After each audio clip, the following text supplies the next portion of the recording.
This is your season. We're starting a new series today. What is our series? Meet me at the well. You are worthy of it all, God, which means how is he going to get worthy for your story unless you allow God to do what he needs to do inside of you, right? How many feel like you've been in God's way? Come on. What are y'all doing? You know you're in his way. So what are you doing? Well, I don't know how to get out of his way.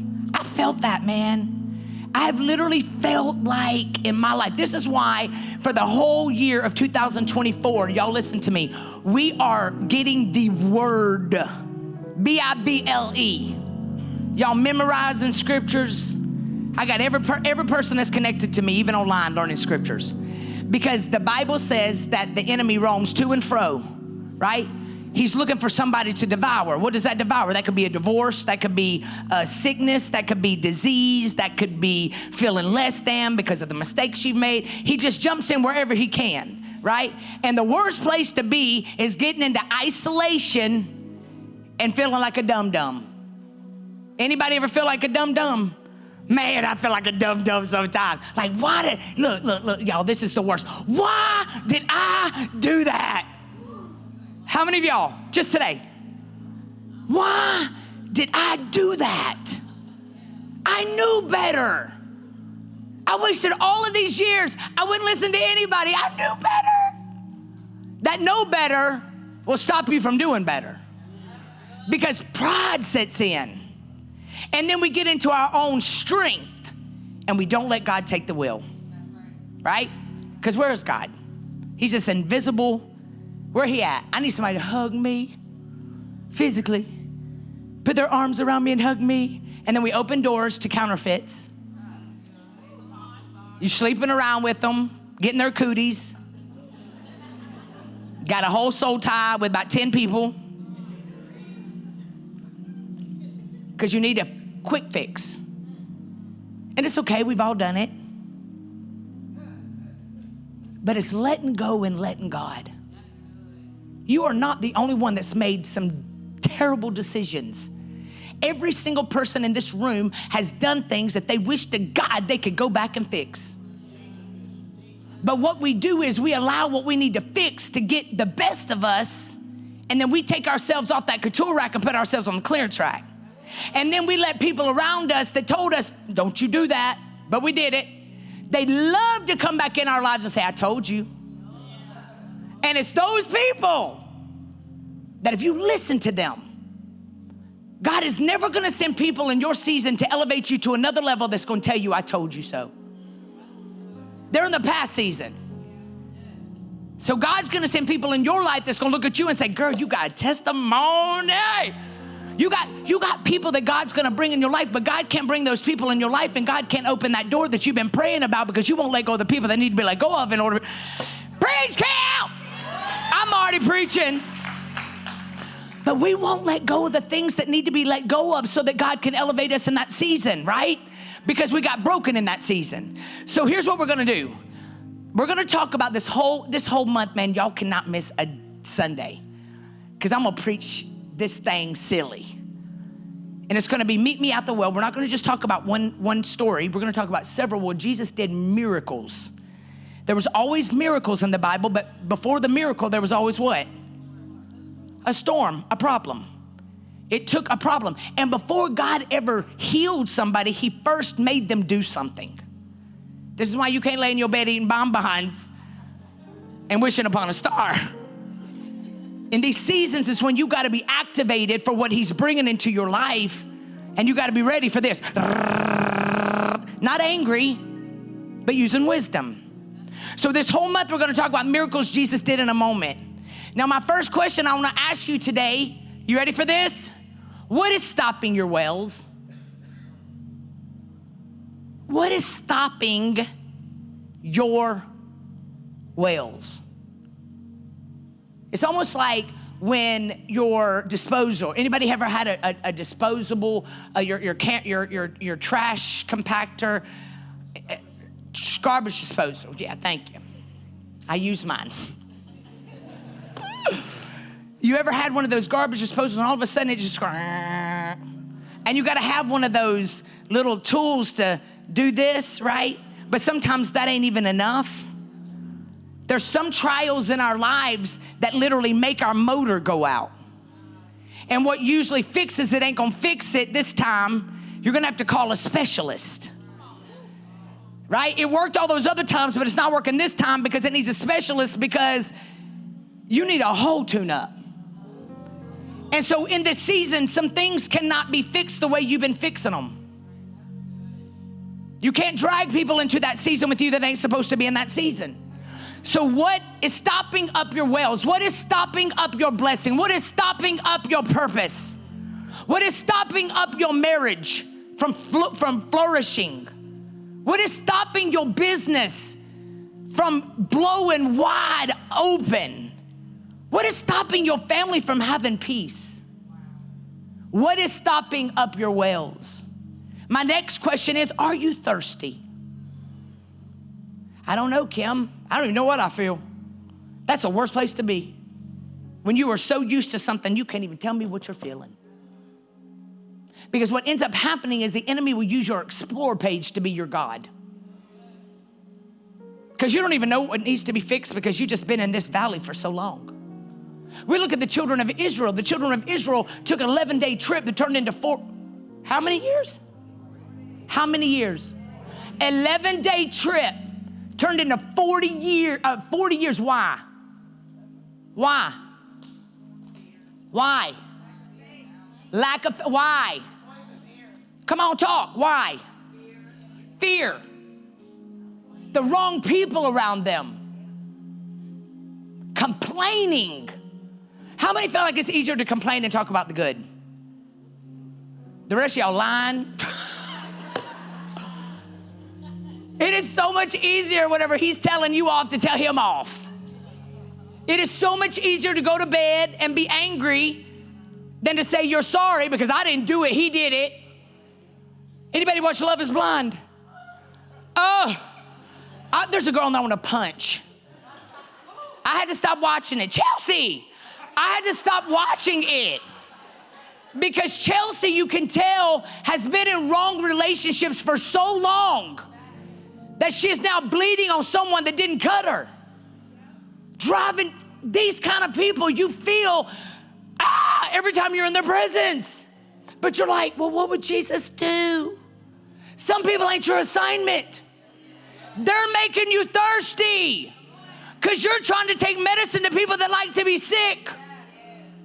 And so what we do is sometimes we get in life, and I know God lets me watch some of these trash shows. Sometimes I don't want to talk about ministry because I do it 24/7. Sometimes I want to get in my room and I just want the low call here. What are you doing? I'm like watching Love is Blind. He's like, God, why you watch that crap? Because I got sermons out of it. Because it's not toxic enough to mess me up, because I will turn off a show in a heartbeat if I feel like it's violating my blessing. You hear me? I'm not going to be watching Olivia having an affair with the president and being on Olivia's team. No, right is wrong, right is right, wrong is wrong. So you got to watch stuff that's going to help you move forward. It's going to show you stuff in your spirit that you need to fix too. If you are on Olivia's team, I know that was like 20 years ago, but we were talking about it because I still can't believe the church was so for Olivia. She's having a whole affair. And so we got to begin to allow ourselves to be awakened. Are you thirsty? No, I ain't thirsty no more. I can't wait for you to shut up so I can go home and give me some wine. You are thirsty. I can't wait. You've been looking at your phone the whole service trying to see if he called you or texted you. He didn't. You came to church because you thought if you came to church, God would do you a favor and make that boy call you. He ain't gonna call you. He toxic and you toxic. So sometimes what we do is we don't realize that we're thirsty and we keep repeating the same cycles over and over. But self-awareness, say self-awareness, is so important. Why? Because God can't help those who don't think they need help. God can't help those who think they don't need no help. I bet y'all were like this. Is that you? You always blaming everybody else? We're looking at a woman today that literally went to the well, the hottest. We're going to start with this because it's obvious. This woman goes and sits at the well at the hottest part of the day. Why, Kim? Because she was so tired of the judgment that she got from a whole lot of people that probably doing the same thing she was. People love to sweep around your porch. Talk about the skeletons in your closet when they are screaming in theirs. The people that are the loudest judgers are the nastiest people. Y'all listen to me. If you are a harsh judger, you are corrupt. Because when you write and you're free, you ain't got time to talk about nobody else. You are so happy. The last thing that you can do is pull me into your storm because I've been there. I'm not going back there. But this woman, God knew that this woman had an anointing on her life. Why? Let me break this down because y'all know I like to break stuff down. Now, people that were the black sheep of the family, the reason a lot of times they turn into the goat is because they weren't afraid. The worst place to be is to have a Christian that names it and claims it but never walks it. I'm gonna sing every Sunday, Waymaker, miracle worker, promise keeper, but I'm staying at a job, barely making ends meet, mad at God why he ain't blessing me. I'm tithing every Sunday, but you won't move. That devil is such a punk. He will come all up into your thinking. And before you know it, you ain't even praying no more. I am mad at God because he didn't heal my relationship. I fasted and prayed. I lost 50 pounds for him to get saved. That brother was never going to get saved, and you should have never married him if you wanted to be equally yoked. I am so mad at God because during the pandemic, I lost my entire family. A lot of us did. But when you realize that I can't let grief stop me from walking out the legacy of my family. I'm here, I didn't die. Because God knew I'm the rebel. He knew that inside of you, that you are so bold and bad, that you are rebel enough, that you are hood and holy, that you are from the south side of heaven, that you ain't like nobody else. You are not a person that stands in church and says, name it and claim it, believe it and receive it, but never moving. God knew that you were going to hit rock bottom and find out who the rock is at the bottom. God knew this woman at the well was going to go at the hottest part of the day. He helped her make her mind up. He helped her understand and see other people talking about her, so that she would show up at the well at the hottest part of the day, because he said, I have a date with you. And if there's other people there, you would go hide because you don't want nobody to even notice you because of all the things you've done. You sure don't want them to ask you, why are you here? Why are you on this side of the tracks? Because people will do that to you. They will tell you, you can't preach. You're a woman. Timothy, blah, blah, blah. Go sit in your house and be quiet. He will tell you, you've been married before. You can't never be a therapist for relationships. You can't have kids. You had 4 abortions in high school. People, that's who the enemy uses. Your ex. Ain't nobody gonna never love you with them kids. I married you. You ain't never gonna find nobody like me again, because I married you with 5 different baby daddy. Look, ain't nobody like me. Instead of saying good, you start believing it. Your father that didn't approve of you because you weren't manly enough to work in the gold mines like him. Instead, you're a barber. And so in your head, from a little kid, the enemy's been trying to set you up to shut you up. But the enemy didn't know you were going to come in contact with Limitless. Where at this church, we push you. You don't have a choice. My prayer every single weekend is that you get so uncomfortable. Oh, I have a girl here that's in my mastermind. She said, Pastor Kim, when you came over my news feed, I could not stand you. I said, good. She said, you rubbed me wrong. But really what I was doing is I was chiseling. I was sandpaper. I was that person she needed to say, what the heck are you doing? Why are you staying stuck on stupid? It didn't work out because it wasn't supposed to work out, because where God's taken you, they had to fall off. Now I need you to get up, because if you don't get up, you can't fulfill the promise of God on your life. That's how this woman felt. She was at the well. She had no confidence. But the enemy will shame you in the area that God most wants to use you. He shames you. And then the worst part is when he shamed you for a really long time. And then all of a sudden you hit about 40, 50, and stuff starts sagging. Now you ain't got no confidence. Feel like you're too late.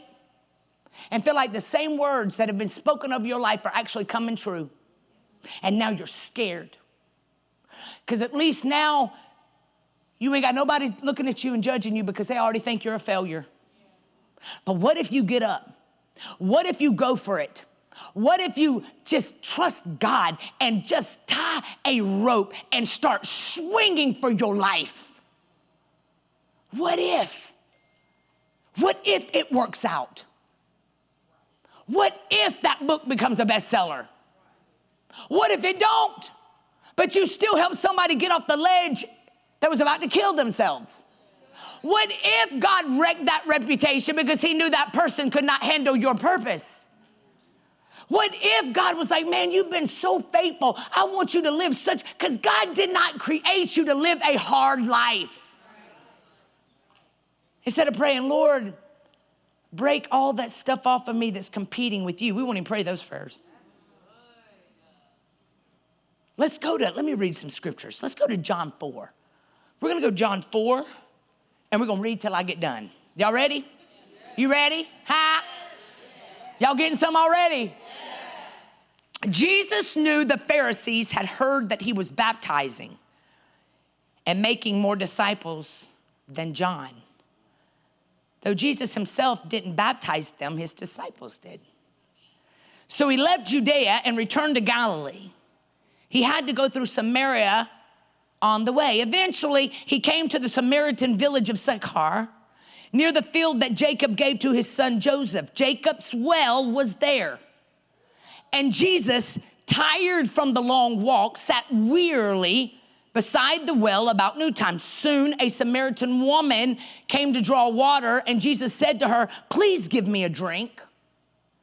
He was alone at the time because his disciples had gone into the village to buy some food.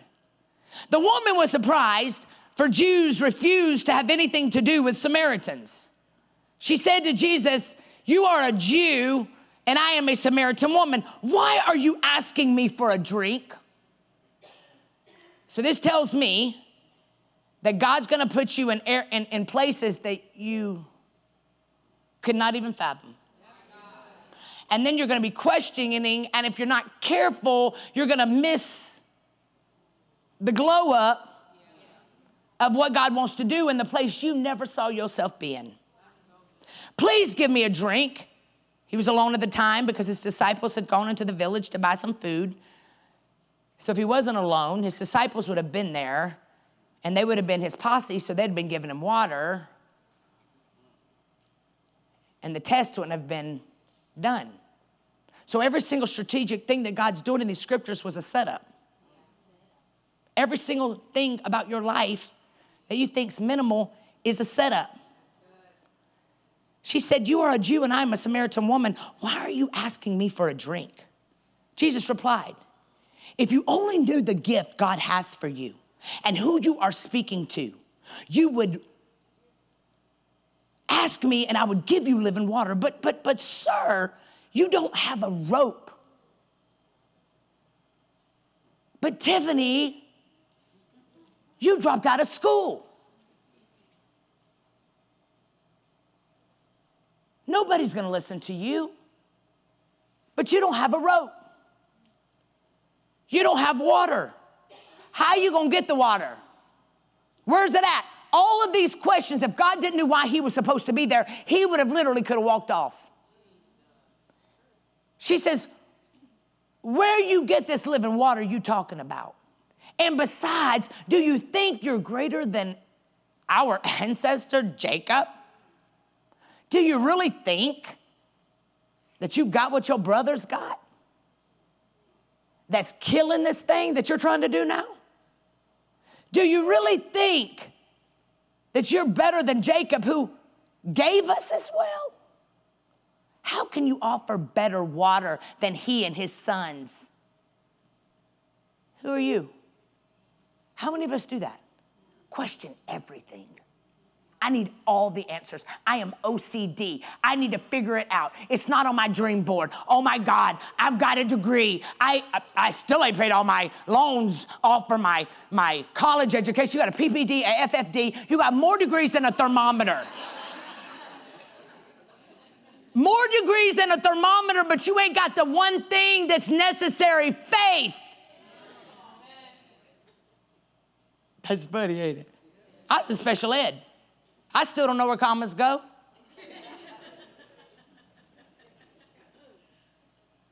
I learned reading the Bible is the greatest sleep medicine on the planet. Because about the second line in the Bible, you need Ambien. Just read the Bible. And so when I started realizing that the reason I had all these problems was because thieves don't rob empty vaults. We know that. People don't talk about you because you dumb. People don't talk about you because you ain't going nowhere. Life don't hit you left and right, left and right. I wish God don't trust me so much, but he do. Because he knows that you are not going to quit. Well, I ain't got a choice, Kim. I don't have a choice. I can't give up. I've got kids. Then stop talking about giving up. Stop allowing your words to frame your destiny. This woman had gotten so used to the failures of her life that she did not believe that she was worthy. So when Jesus came and sat down and said, I'm about to give you some living water, she started asking him all these. Now, we know she's smarty. We know she had a smart mouth. She didn't have a problem getting men, but she wasn't keeping them. And she put all her faith in these men, and now she didn't want to be alone, but she didn't want to, that paper messes up all the relationships. People don't get, people don't get divorced until they get married. Because we walk into them with these adjectives. So we're looking for it. In this season, especially this month, you got to be like this woman at the well that daringly decides to listen to this man that walked into her life. You've been sitting under my ministry for 4 years and nothing's changed? What? Even 6 months. You're still dancing with the devil? Well, the devil's just always after me. No, it's your decisions. It's because we think God's on vacation and he's not. He's doing us a favor. Because he has a time frame when he opens the windows of heaven over your life, it is like literally a whole New Year's Eve party just for you. Anyone who drinks this water will soon become thirsty again, but those who drink the water I give will never be thirsty again. It becomes a fresh, bubbling spring within them, giving them eternal life. He's basically saying, if you only knew what I would do if you let me. On the other side of the let is confidence. Your confidence What is stopping your wells? A lot of stuff doesn't get fixed in our lives because of what we are trying to avoid. I don't want to face this because I've been here for too long. I'm afraid of the unknown. I'm afraid of getting up because I'm so used to the deprivation and pain. There is nothing like having to return to a place we have embarrassed ourselves at. Every time I meet people that are angry, I don't even get mad anymore. Because I remember that I used to be so afraid of living water. Because every Christian that had ever come in my life were hypocrites. They're the only people that will kill their wounded. God is not a spooky God. You ain't got to yell. You ain't got to go Medea. All you got to do is every day of your life, lay hands on yourself and say, God, make me into that person that when I was being born, you were so proud of creating. I give you permission, God, to take the things out of me that need to be exposed. Sometimes God has to expose us to expand us. But we don't want to deal with certain things because it's easier to avoid them because we're embarrassed of the way it made us feel. Y'all, I used to get drunk and I didn't remember what I did. And I wake up the next day. Anybody ever been there? That knot right here. You know you did something wrong. Maybe it's a fight with your spouse. Saying you're sorry would make you look weak. The enemy comes to steal, kill, and destroy, and he uses you. You are the tool. You are the weapon. Well, how do I know? You know. Y'all cannot tell me you don't know. You know when God is saying, don't you do that, but you do it. Then you get yourself in a pickle because you keep going back to places God delivered you from. And then you get mad when ain't nobody there to save you. They're tired. You won't get up yourself. Why won't you get up? Why won't you look in the mirror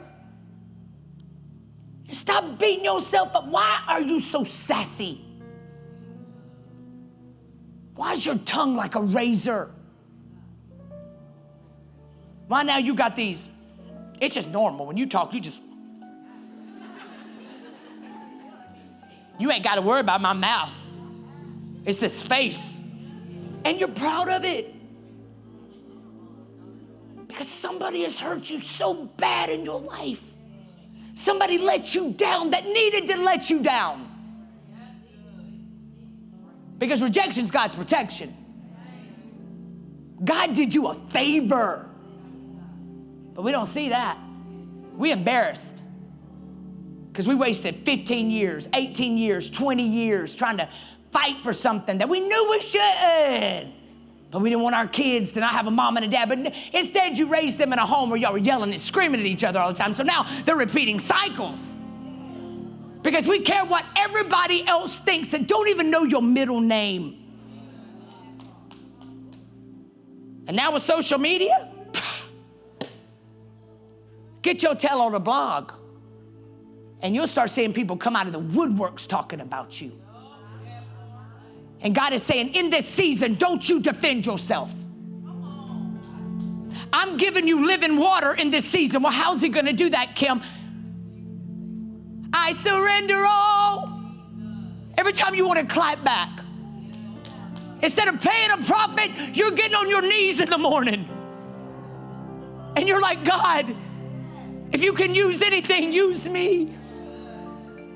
God, I surrender. I don't even know what I'm doggone surrendering. But I'm not where I'm supposed to be, so there's something I need to surrender. This is how I fight my battle. See, y'all problem is you got so defeated from God not coming through when you wanted him to come through that now you're wishing upon a star instead of praying to the one that created them. Now you're over here mad at your mom and daddy because they weren't there for you. But they were broken. It was a generational curse, and they kept passing it down to you, and now you're carrying out the curse because you won't forgive. And now you're just laying in your room popping pills, wasting your life, ain't got no teeth. And that's what the enemy will do. The enemy will start taking away your confidence. Before you know it, you're messing up your whole relationship and everything else. Because the last people you trusted broke your heart. But they needed to. Because God never lets anything leave your life that's supposed to be a part of your future. It can't happen. It can't happen. Stop making your kids pay. Y'all got divorced and you hate each other so much more than you love your kids. Trying to prove your point. He says, I will give you living water. He sat at that well with this woman and he sat there and ministered to her. But how did he minister her? He didn't minister to her by sugarcoating. He said, where's your husbands? She said, I ain't got one. Why did he hit there? Because that was the thing making her feel unworthy. Nope, you're right. I ain't got no husband. He said, that's right. You had 5. Well, man, that was savage of him. No. He was letting her know what I'm about to do in your life is deliver you. And when I deliver you, you can never go back to the shame that bound you. Sometimes he's got to expose some things in your life so that once they get exposed, you're not hiding anymore. You don't care what they say about you anymore. Instead, you are so busy pulling everybody you can out of the pits of hell. You were built for this. He says, you ain't got not a ne'er husband, but you got 5 exes. And now you're living with one that ain't even your spouse because you've been rejected so much that you're going digressing backwards instead of forward. Anytime you're digressing backwards instead of forward, you're not surrendering to God. You're lying to yourself. And God can't heal what you won't reveal. The greatest gift I ever gave myself was laying hands on myself every day. And I would say, God, you're gonna have to do this for the rest of your life because life's gonna life. So every season you're gonna have to get off some more muck. You gotta go to take me to the King. I don't have much to bring. My heart is torn in pieces, but here's my offering. Take me to the throne. Ever so often, you're gonna have to shut down for 24 hours because God does not keep you in a place for 2 years. You're grieving for 4 years, even a year. It hurts. I lost my daddy. I thought I was gonna die.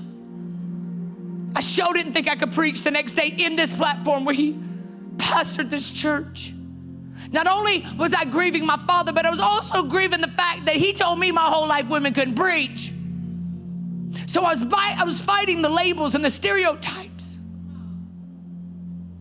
In the pandemic, I had all these staff. Everything shut down. I doubted myself. Then there was people that was coming around me that made me doubt myself more. They were more spiritual than me. They were more this, they were that. They wanted to bring their vision into this church, and I was just wishy-washy. And what God ended up doing was he said, Kimberly, I need you to look at your fruit. You are leading one of the biggest churches online. Our biggest church is online.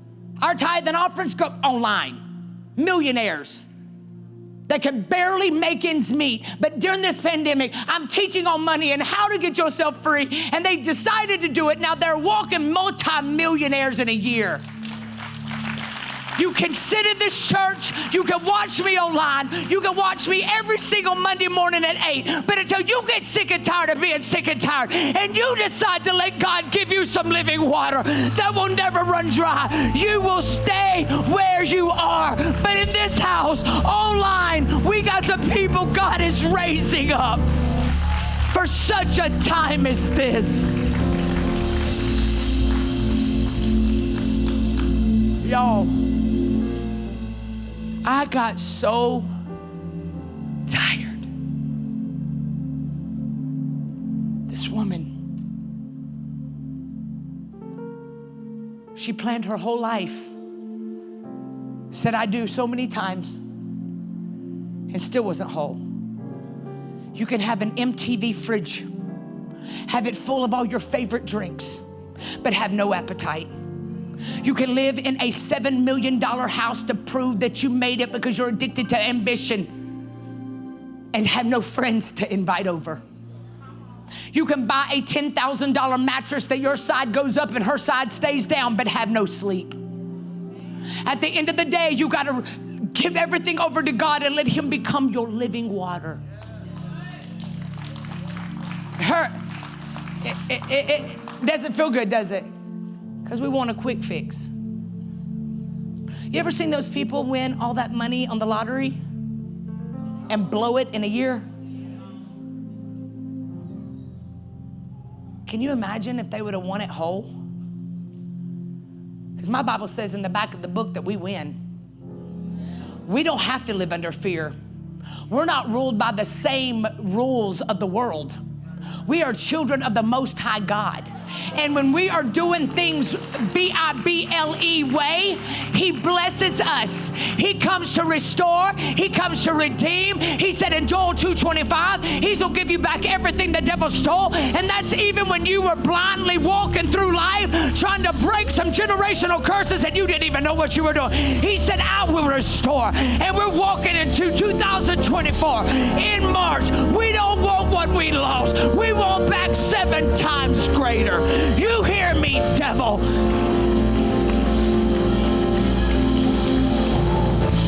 Yeah. Listen to this as I close. God gives you his dignity instead of taking it from you. Listen to this. You can't be so unclean. You cannot be unclean enough to get Jesus dirty. You can't be unclean enough to get Jesus dirty.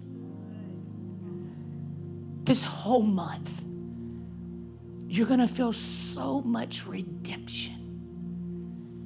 Your spirit is gonna be so enlightened to understand that I've gotta show it so I can sell it.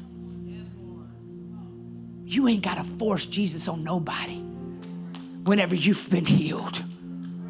An atheist can't tell you God ain't real, but you can brainwash him into believing, oh, I know God is.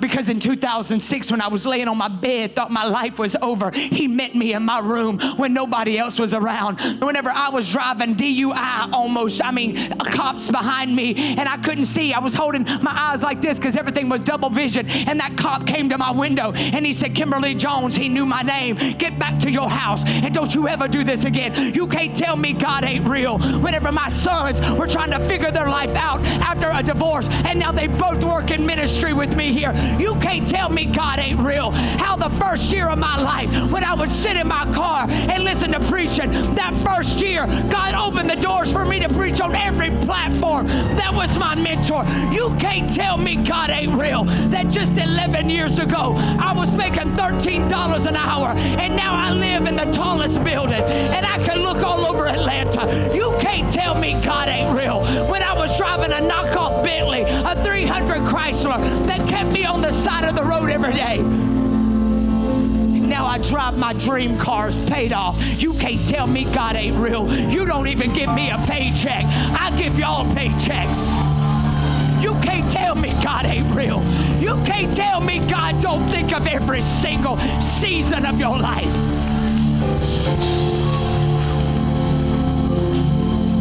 You can't tell me God ain't real when haters that knew you back then will bring stuff up that you did in 1983 and say, I'm gonna ruin your ministry, but yet it elevates you instead. You can't tell me God ain't real. That when my daddy was dying and he took his last breath and I laid over him, I said, God, transfer every ounce of anointing that he still got in him that he took to his grave, and I breathed his life into me, and every single thing I touch has the anointing on it that my daddy was standing right. You can't tell me God ain't real when I've written 5 bestsellers.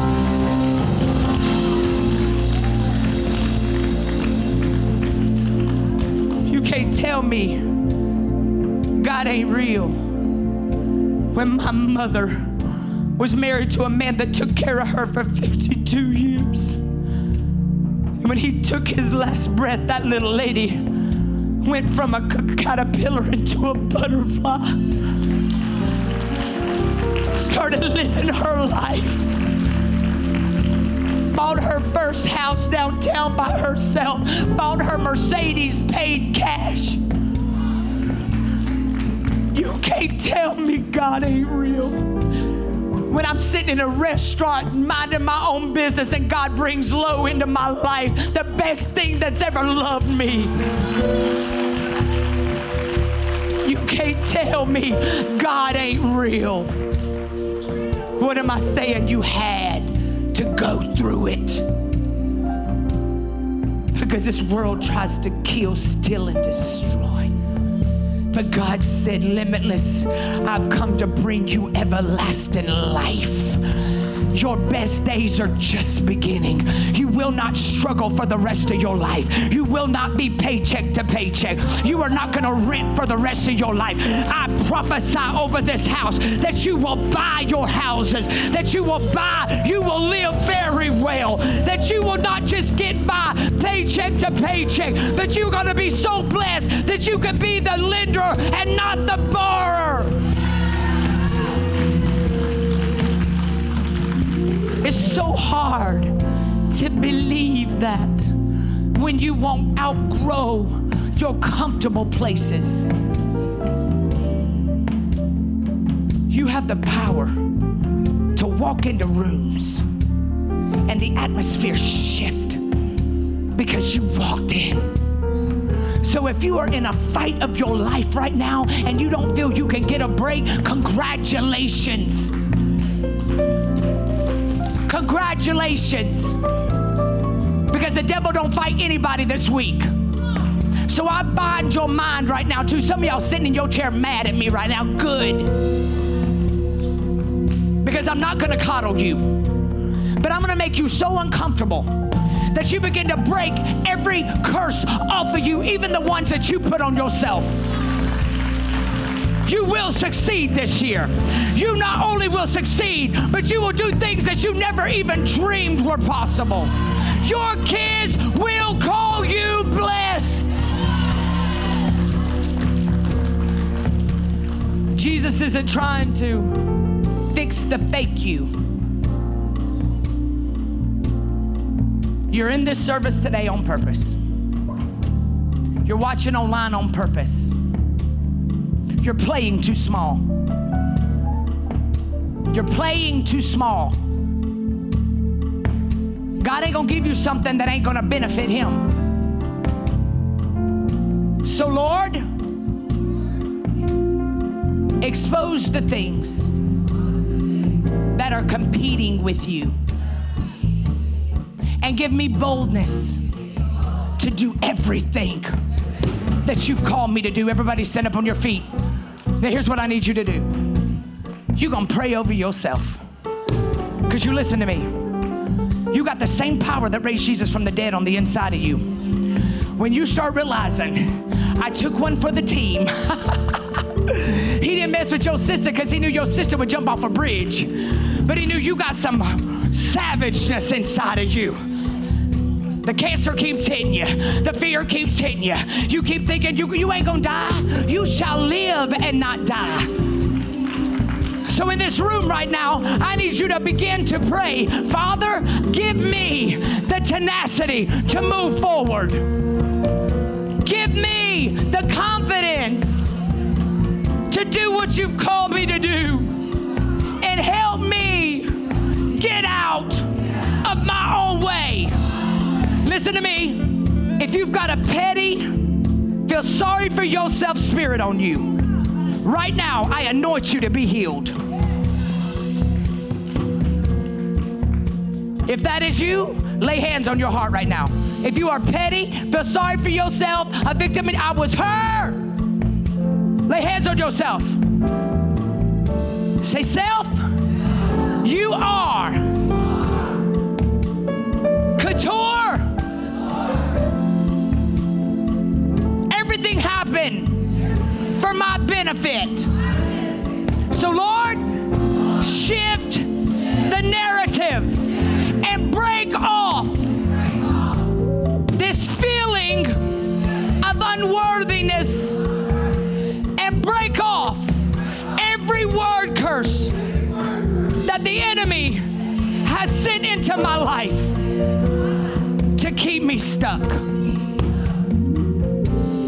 And Lord, if there's any devils in me, get them out. I refuse to dance with the devils. I'm breaking it. What are devils? Your thoughts, your habits, and your fear. So Lord, over this house right now, I prophesy that this week we're about to see supernatural shift. I want everybody in this church to memorize Proverbs 3, 5, and 6 this week. Memorize it, memorize it, memorize it. We're going to start memorizing scripture in this church. It's our ammunition. It says, trust in the Lord with all your heart, lean not to your own understanding. In all your ways acknowledge him, and he will what? What? So when you don't know the way, you just stop for a second, say, I'm back, and move again.